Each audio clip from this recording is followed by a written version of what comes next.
Olá, meus irmãos, eu gostei muito dessa próxima questão e agradeço por essa pergunta muito importante, que é interessantíssimo fazer esse tipo de análise.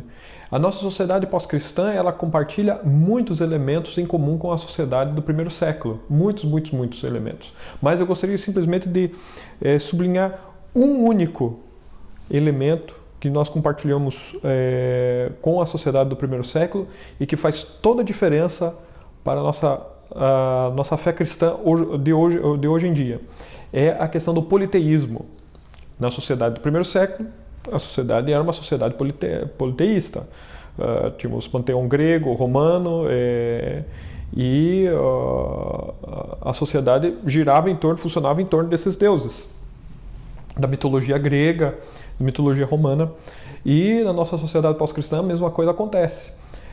Só que hoje não são deuses tão místicos no sentido de entidades, mas hoje nós temos vários elementos que se tornam deuses na nossa sociedade, como o dinheiro, o consumismo, a fama, o poder, as ideologias políticas que têm estado aí no nosso contexto político, e nós discutimos bastante.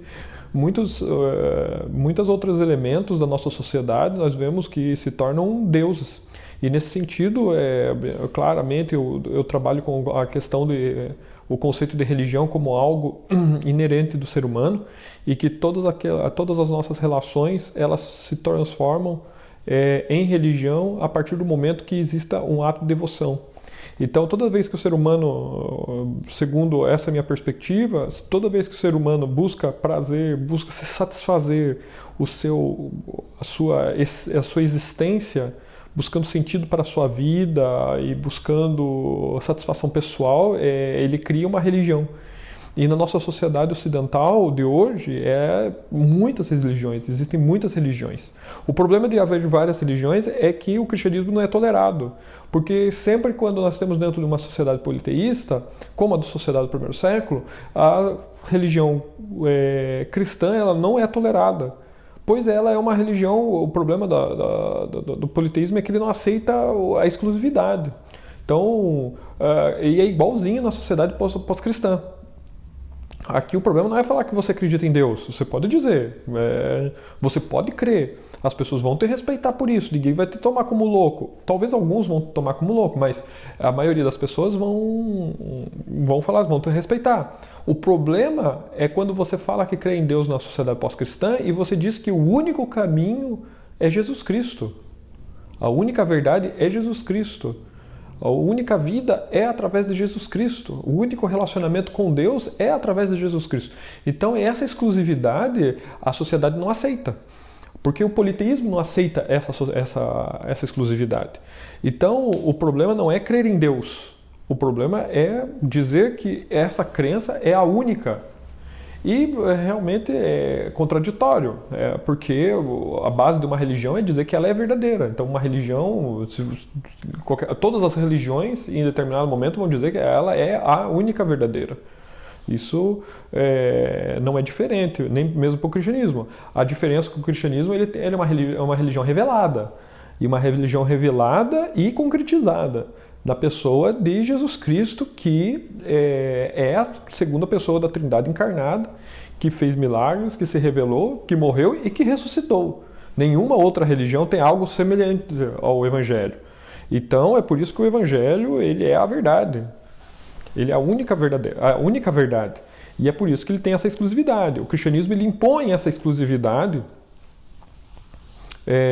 na sociedade. E essa exclusividade, o politeísmo que está dentro da sociedade não aceita. Então esse é um grande problema. Por isso que a sociedade europeia ela se desenvolveu tanto quando ela foi cristã.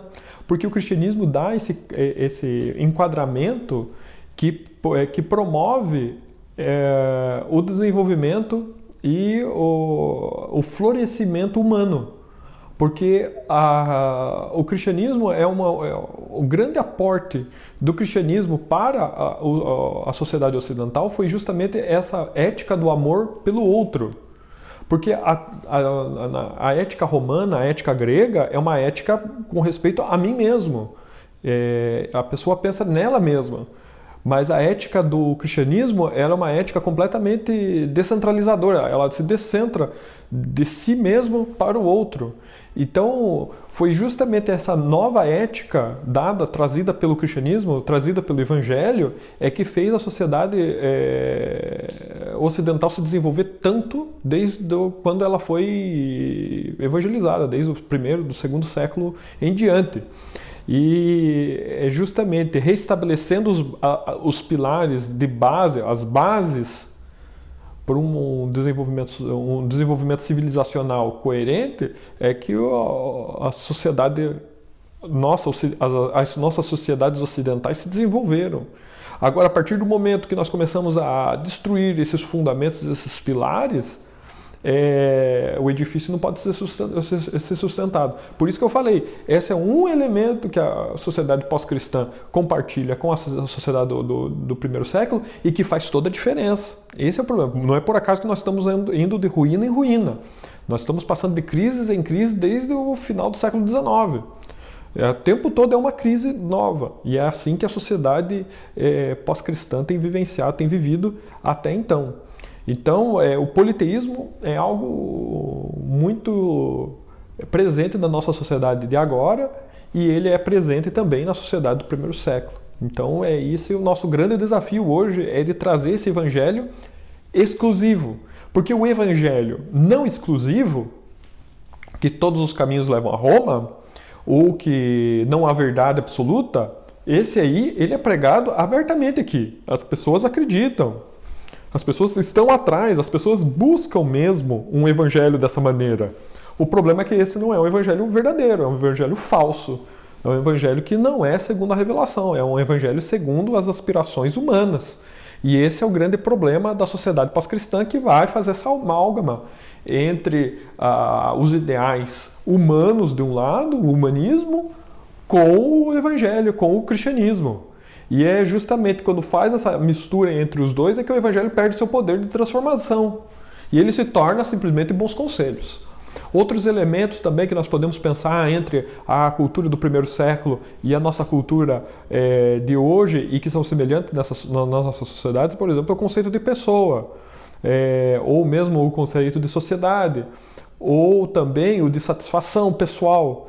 Ou também muito que o Charles Taylor trabalha no seu livro A Secular Age, é a questão de florescimento pessoal. São vários elementos que são semelhantes, que são compartilhados tanto na sociedade do primeiro século quanto na nossa sociedade atual por conta desse pós-cristianismo. Mas isso fica para um outro vídeo, porque senão a resposta vai ficar muito longa. Bom, eu agradeço aos irmãos e continuem aí que tem mais respostas ainda para mais perguntas.